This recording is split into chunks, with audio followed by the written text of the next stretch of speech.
Right, so welcome to India Market Review for the week ending Friday, 4th November 2016. So we've had a Diwali break. We've had a Diwali break in between. I hope you had a really good Diwali. And on that note, a Happy New Year to all of us. Hopefully this is going to be more auspicious for us in the markets than the years gone by. Of course, time only will tell. And well, I guess in some ways we do it at a very critical juncture in the markets. As everyone knows, the biggest event for perhaps quite some time. The US elections are around the corner, right next week. And anything that we discuss today might actually be a very, very different situation in the week ahead. So by next Wednesday, once we know who the new US president is, there should be a lot more clarity probably in terms of market direction. So instead of looking at short-term trading opportunities which could go for a complete toss in the coming week, I thought let's look at long-term opportunities and see if we can find anything.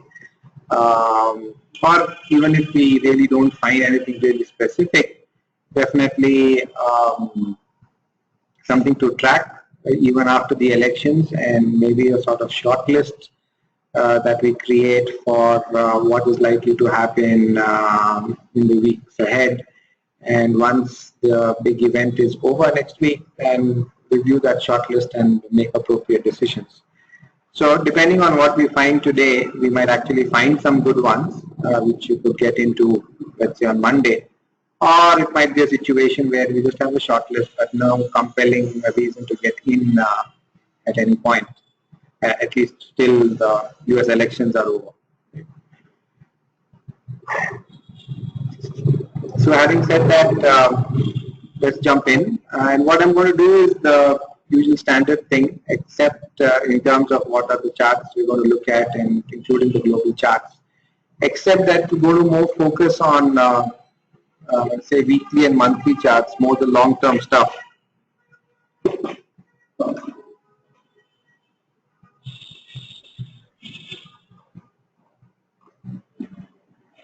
More the long-term stuff, so that we get a sense of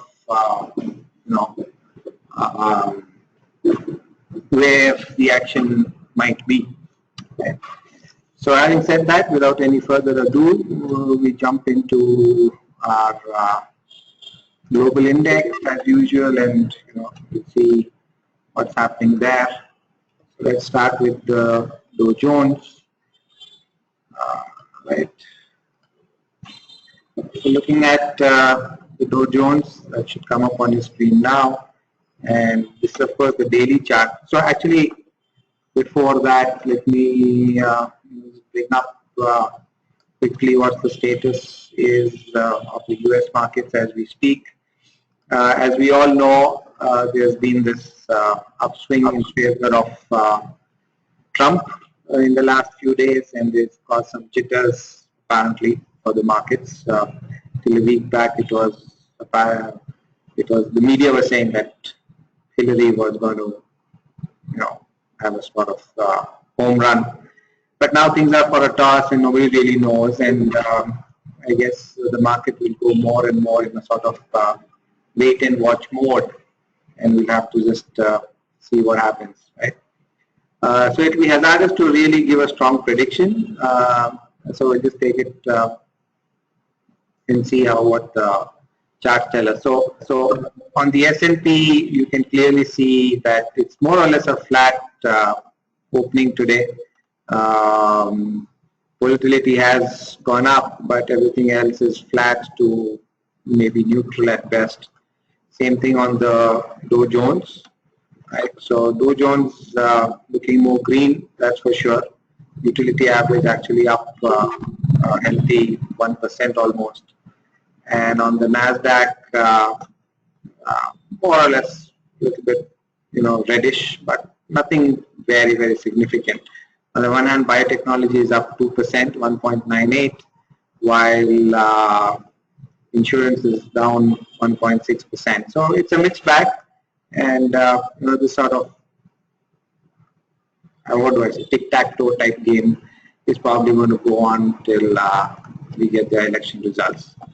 So I mean, unless there's something really dramatic that comes out today, I really doubt the US is going to close anything different from what we saw. So for today, we will take it as US did a sort of flat opening, and maybe assume that they closed flat. Now coming to the charts, if you look at the Dow Jones in the last 5 weeks, it's basically gone sideways and then broken down from the support, and that breakdown is quite significant actually. Right now, if I go to weekly, you can see that we actually have a strong red candle, and that's definitely not a very good sign. So in terms of technicals, we're looking at a pretty weak US market, and 17,000 on the Dow Jones is, I think, quite distinctly possible. So quite clearly, no bullish sentiment at all for about the last 1.5 months in the US, right? So we had been saying that things are going to be sideways, but till the elections, but now they seem to have distinctly turned bearish as far as the US is concerned. Same thing probably on the S&P. So there you have it, S&P even stronger red candle today, or rather this week. And today's opening close should not really make much difference to this last red candle that we are. So the broad market in the US plus the mainstream Dow Jones all pretty red, as we can see. Coming to DAX for Germany, and this is the resistance line that we have been speaking about for a long time. You can see that just hasn't been able to be broken, and as a matter of fact, this week strong red candle again. So down to 10,000 on the DAX, another 4 to 5% down is a very, very easy possibility just on the basis of technicals and the sort of strong red candle that we're seeing. Coming to CAC, so more or less copycat picture, really nothing much else, and you can see that that's also red. FTSE is now in a sort of very different behavior mode, I would say, in the sense that the devaluation of the pound has a big role to play in how the FTSE behaves, and we've had some pretty big moves on the British pound, and then there's been this a sort of stalling of sorts. There was a court case where the courts have decreed that the US Parliament and the MPs have to have a say, and there is now this renewed, in a sense, hope come skepticism about the Brexit, and that Parliament could at least delay it, if not thwart it.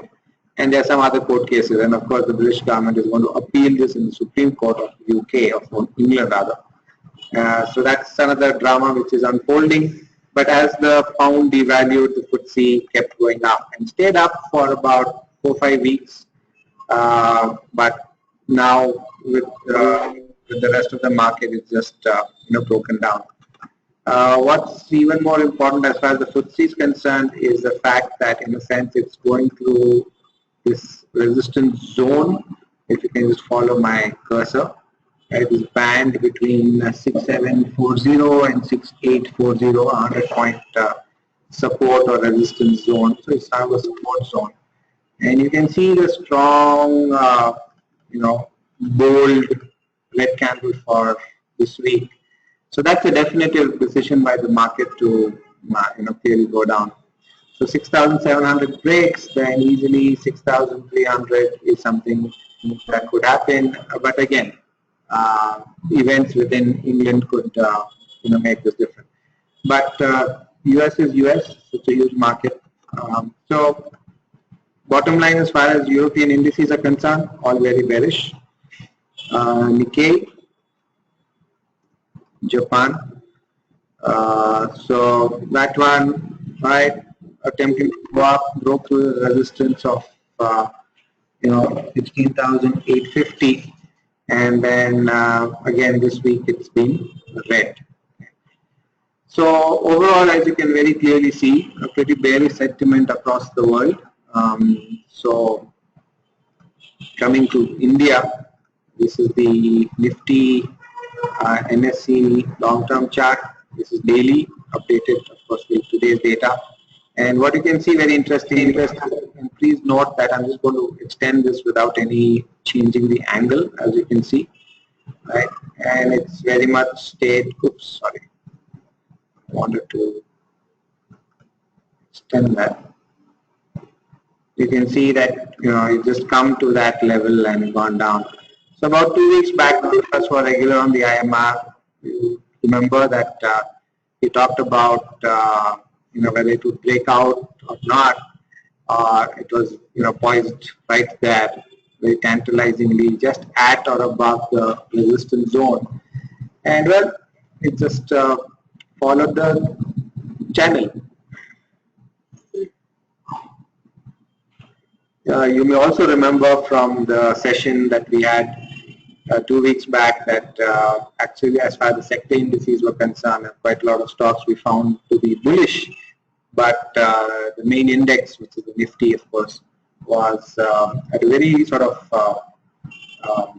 important this way, that way juncture. And the Nifty basically decided that it's going to go down, and that's what's happened. We've got a big gap also. There's no data missing. I've double checked, so don't worry.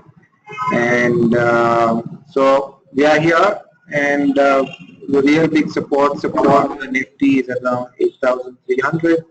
We are at 8,433 today. So another 100-point fall on the Nifty is a very distinct possibility, just technically speaking. But of course, it could bounce up here from the support, go up, and then come down.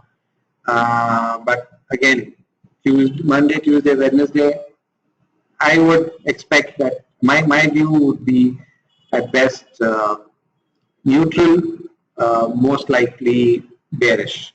And if you look at the indicators, none of them are showing any strength whatsoever. As a matter of fact, I would say, I would stick my neck out and say that I think the weakness has increased. On the weekly chart now, you can also clearly see any negative crossover. You can see the stochastic, RSI, everything going down. And in the chart, you can see that it's come to, again, emphasizing this is a weekly chart, come to a pretty strong support zone. But this is all, I would say, pretty wide, mixed band, very tough to know exactly where that would be. But for now, I think 8,000, 8,050 is a very, very, or 8,100 is a very distinct possibility. So we're talking about 400 points down, which is about 5%, is a very distinct possibility come election day. So given this, in terms of today's context, the question is, can we find any stocks which, of course, there might be a lot of good shorting opportunities, but then that short, I think, is only till Tuesday evening our time, and you better get out of all positions unless you have a very clear view on the US market. Till 3-4 days back, I think markets across the world were quite resigned to think that Hillary is going to be back. But now with Trump, and if he does come, what will he do economic-wise, policy-wise, a lot of things. It's a big, big unknown. And if you have to take a position, then I guess it would be a shot. So it could be a surprise. You never know. Actually thinking about it, the election is on the 8th, right? Yeah, so 9th morning here would be 8th evening there. And I guess you're going to see a lot of drama happening live.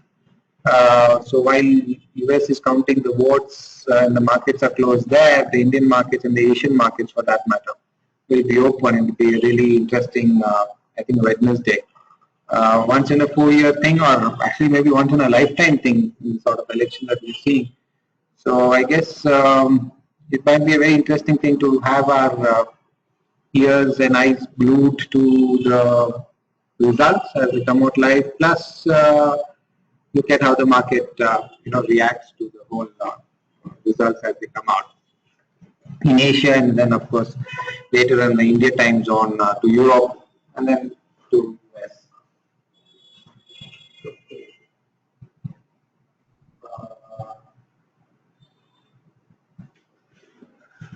Alright, so with that view, which is, as you can see, and one more thing to note as far as the Nifty weekly chart right now in front of you is concerned, you can see that today's red candle is the biggest red candle that we have seen for about 2.5 months. Right, so quite clearly selling pressure and anxiety, I would say, in the market. The volume is not very strong this week. Of course, Monday was a holiday, Diwali week, and also a bit of a curtailed week. So the volumes are not very strong, but the candle nevertheless is a pretty strong red candle. So don't forget that.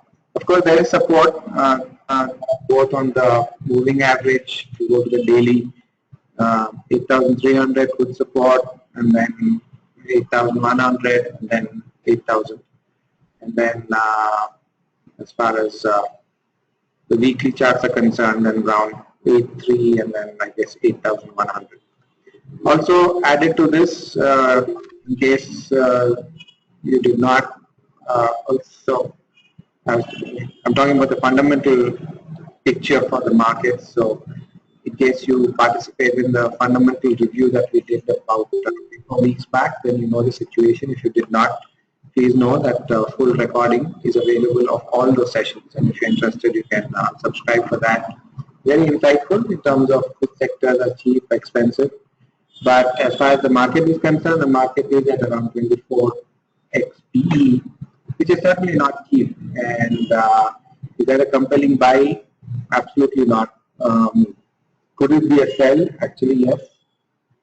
And who knows? Like we keep discussing in DIC, this whole cause and effect drama and this whole issue about what causes what is a moot point, and markets are expensive in India and in other parts of the world too, basically on account of just liquidity and all that. Oops, second. All right. So as I was saying, pretty bearish picture. So in terms of finding good investment opportunities, might be a bit of a challenge. You might end up finding a lot of short opportunities. So let's see how that goes. So this is basically as far as the global and the global concerned. Let's look at some of the other indices. Again, I want to do this in a weekly format today. So I'm going to just keep weekly on as the default, and you can see, without even spending too much time on it, that without indicators, without anything, you just look at the bare bones chart. And sometimes, by the way, that's the best thing to do.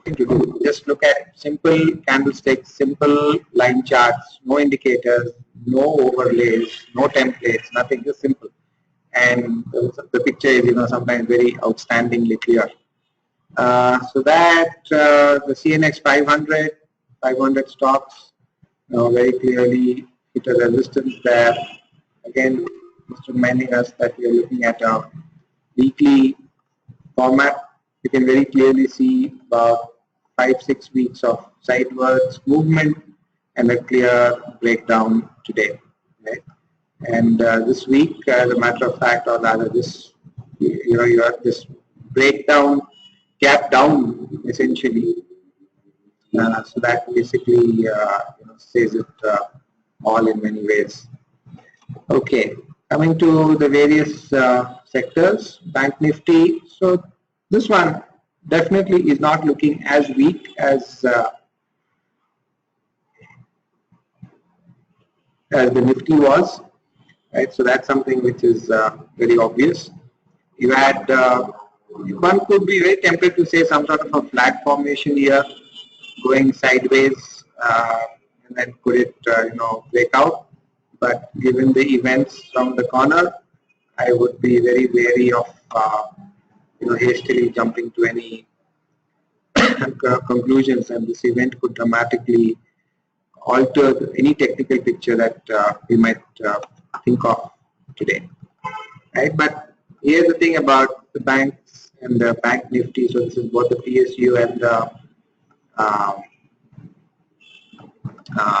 private sector banks, is that in a sense it's a sort of double top. It's come up there quite strongly, as you can see in the volumes below. This could just be a sort of extended 1-2 month correction. It could break out for all you know. So you just have to sort of wait and watch. And this was one of those indices that actually broke out for some time, for about 2 weeks before coming back down. So just have to. So relatively speaking to the Nifty, this is definitely showing strength. So as usual, we look at the PSU banks at the same time, and you can see that the PSU banks have decided in their collective wisdom to actually go down. Again, I just think this is sentimental. You can see the strong moving average consolidation sideways, good low support, which has not completely broken down from the support zone. So it could bounce from here. So we'll just, I guess, just have to wait and watch.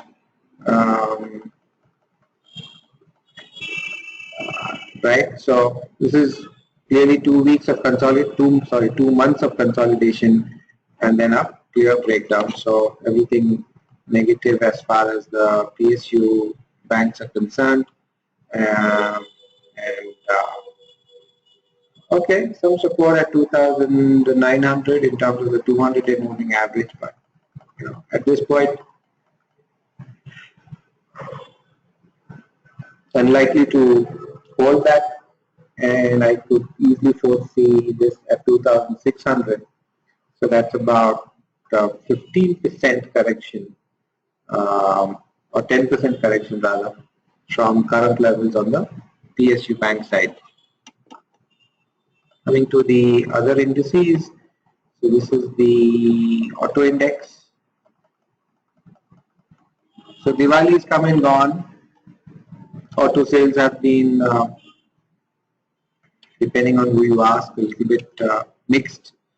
So 50-day moving average has decisively been broken down today, and in terms of the weekly, it's in a sense definitely correcting. There is no index right now where we are seeing a downtrend. We have done a good recovery early part of this year, and now could be, technically speaking, in a multi-week, multi-month correction mode, after which they may find the legs to go back up. But clearly, and by the way, just to invite your attention, this is starting sometime from February 2015, and this is almost around the same time, February 2016. So 1 year of is going sideways or going down. This is what the markets can do in a particular sector. So good rally for now in this year, and the correction, that's for sure, as far as the autos are concerned. I don't think there are any really fresh triggers from the auto side. There is the Tata Hexa, which has already been sort of showcased, and test drives are going to be there from I think next few weeks. Launch is sometime in January. But in terms of sector stuff, really, I think nothing compelling that we need to go in and buy. Okay, consumer durables. Right. So that was sort of how shall I say, a little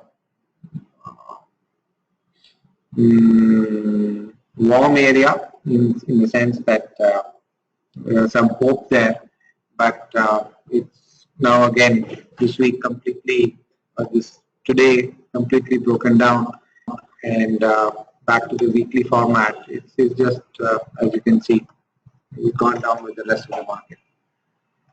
Capital goods. So again, weekly chart, capital goods index. You can again see that it has today, this week has been a very rough week.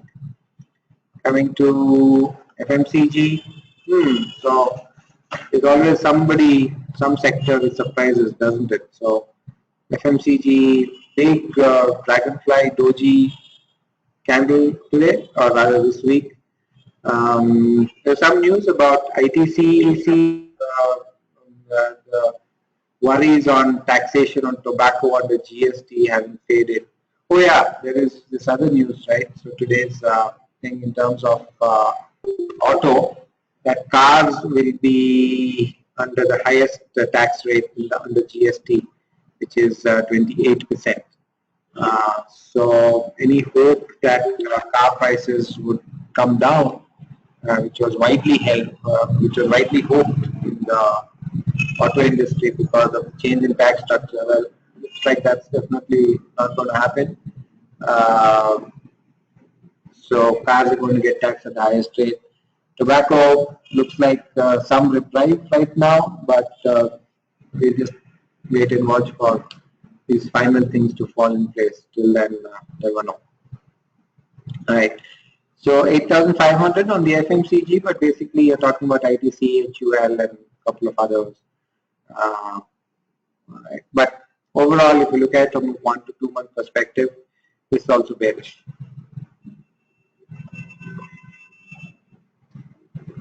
Healthcare, wow. So something definitely happened there. This is the most dramatic red candle we've seen. Again, in terms of trading or investing, is to use this opportunity to point out a few things. 1, 2, 3, 4 months of basically doing nothing, right? So one whole quarter plus healthcare of basically doing nothing, and then in 1 week, the market just decides to break loose, and as you can see in the daily chart, after going sideways for 4 weeks, just massive red candles across the board, breaking off all the moving averages very strongly, and just, going down more and more and more. There's absolutely nothing in the indicators or any hope of support right now. So it looks like as far as healthcare is concerned, at least 15,000, virtually that's a guaranteed, but 14,750, about 300-400 points below, about 5% down on healthcare is a distinct possibility. Okay.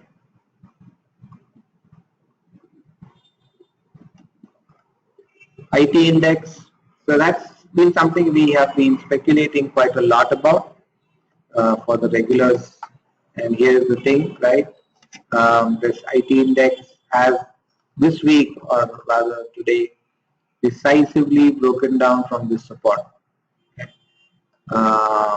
So one of the other things about the IT index that we should note is that fundamentally it was at a sort of neutral valuation, and one of the things that we were asking in the fundamental review of the sectors is what's going on in IT. I mean, internally, are we seeing a tipping point in earnings going down, or are they going to go up? Are we going to see a tipping point in the valuations? And I don't think we still have any significant clarity.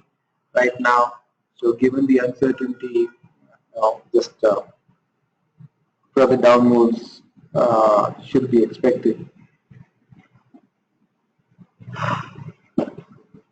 All right. So 2015, 2016. So two years. Please note, 2 years of this index basically doing nothing, and then this month decided to go down. The daily chart, you can very clearly see the last 2 weeks have been very weak and bearish for the IT space. So from 10,200 to 9,800, 400 points, almost 4% basically down over the overall space. And as far as technicals are concerned, and the IT index,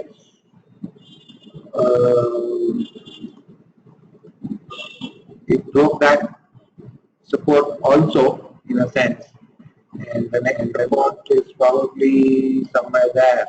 So that's 8,700. That's almost 1,000 points below from where we are, right? And that's a good 10%, or a little bit more than 10%, 11, 12% from where we are. And if it comes to that level, right, so even this level, which is at 8,600, this would be the 2000.com boom level right there. Right, so very interesting. 16 years, and this is really significant. 16 years after this peak has been established, or rather 14 years after this peak got established, the market was able to go back up, and then now it's coming back down. And one of my favorite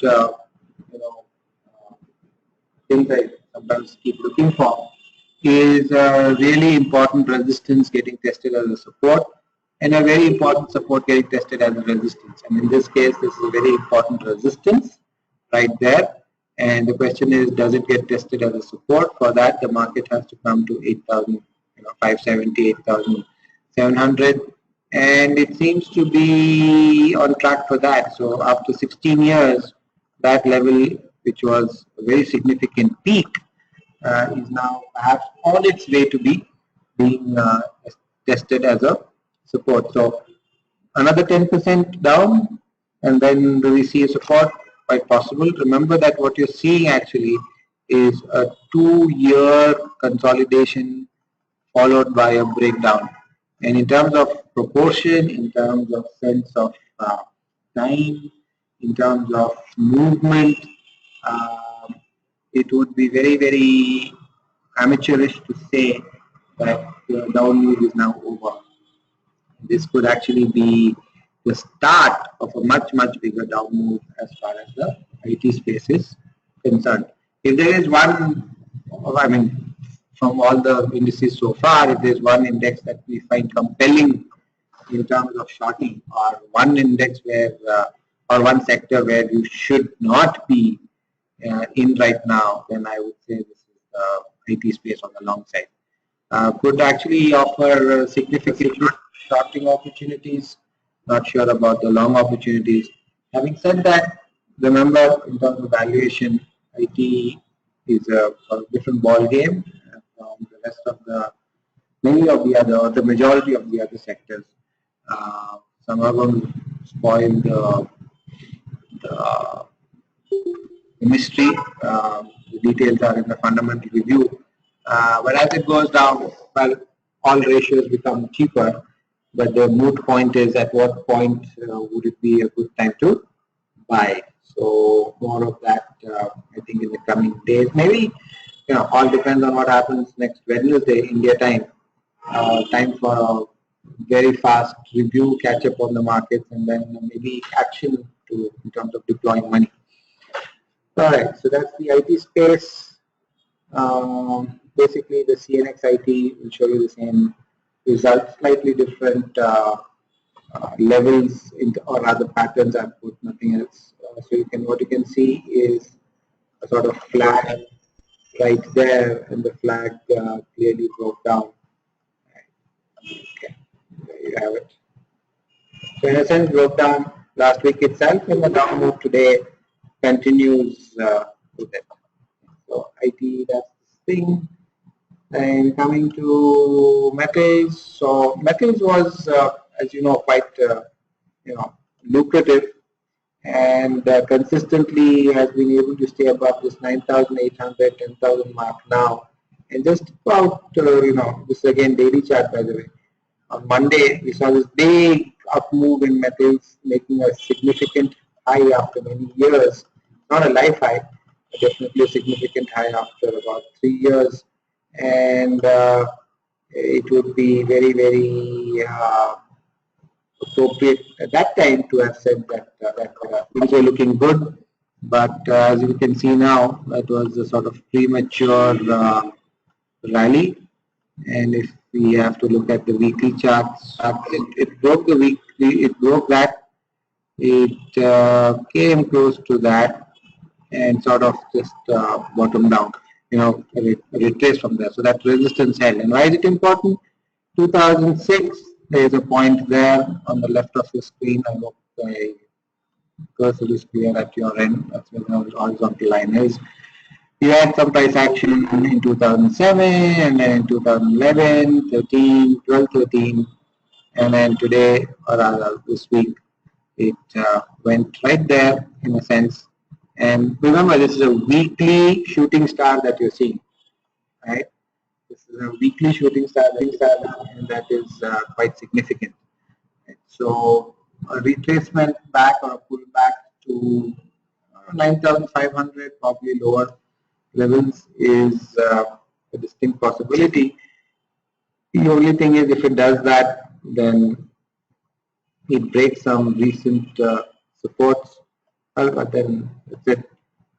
And then do we retrace a lot more? Do we go to maybe even 8,200?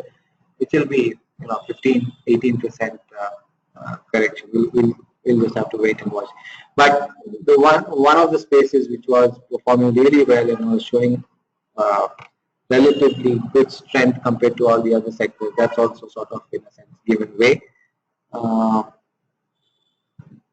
Coming to power index also gone, 200-day moving average broken, sitting right at a very important support zone, unlikely to hold in my view, and could easily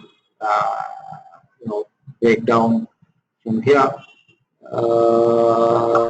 If it does that, oh wow, okay. Talking about a level which is in the sense of multi-year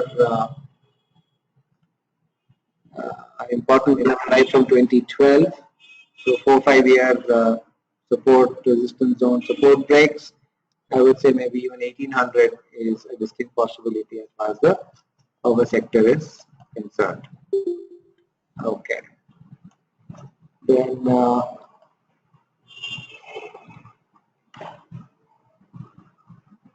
this is the reality index, and that's just full of a sector which has been, what should I say?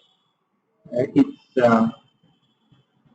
if I may use the word, it's inefficiencies and sins and lack of customer service, etc., are all now catching up. Various measures by the Supreme Court, by the consumer courts, and then now one of the notifications of the real estate bill about promise delivery and how the builder can be penalized for that, various things. So regulatory wise, operations wise, definitely becoming far more challenging for real estate companies now to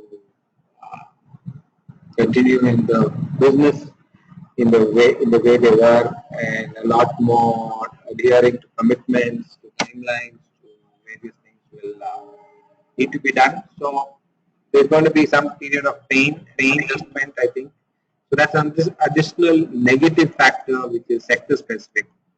But all said and done, it brings us to this important support zone. In my opinion, more or less going to break. This is weekly chart. Nothing on the indicators to on the long side, but one of the things about the realty space is that valuations wise, right, could be something to look at. Something lower down at 1,200 would make it about 15–20% cheaper. Then who knows what could play out. All right, so not a single sector index which is showing any strength at all. And coming back to the question at hand, which is long-term opportunities, I think this ties in with what we need to look at from a fundamental perspective. And there are definitely a set of sectors, namely IT, real estate, power, and metals, right? IT, real estate, power, and metals, which are definitely beginning to be attractive from a fundamental valuation perspective, IT especially. The other three, real estate, power, and metals, were much more attractive about 6 months back. But a drop in prices will make them, in a sense, more attractive than they are now. Again, in the next 1 or 2 weeks. So those are probably the ones I would watch for, look out for in terms of perhaps any long-term opportunities. Everything else looks like a both technically and fundamentally a sort of toss, in the sense that there is more downside probably than any upside. Okay. All right, so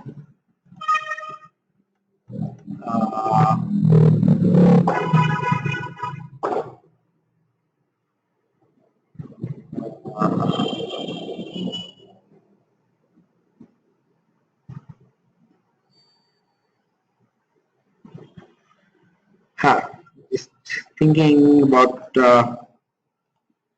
All right, so at least as far as the sector is concerned. So as usual, what we're going to do is now close this session, which has covered all the indices, and then I'm going to send out another link to all of you, just another 30 seconds, for the second part of this IMR, where what I propose to do is look at least the stocks in the FNO space from a long-term perspective, both on the long and the short side. And for those of us who have the more than or as important, or I know I'd say more important than the financial abilities, have the emotional and strength and sense of conviction. These could be opportunities to roll over for at least many weeks, if not a few months, and both on the long and short side. We try to focus on the long ones, and in the rest of at least this financial year, to make some decent returns. So in the next section, we will go through the FNO list again in that weekly format and focus on those sectors which we said were attractive on the long side first, and then we'll see if we can find any compelling shorts. Why? Because your results are out, US elections Tuesday, Wednesday, then you could have some really strong opportunities to go either way. And what we basically want to do is have that list of strong longs and strong shorts. Right? Yeah. All right. So I'm going to close the session here. As usual, thank you for watching. Any feedback, please send it in to these numbers or give me a call. Just email, would really appreciate that. For those of you who are hanging on for the second part of the webinar, just hang on for 30 seconds. You'll receive the next link on your email. Right? Thank you.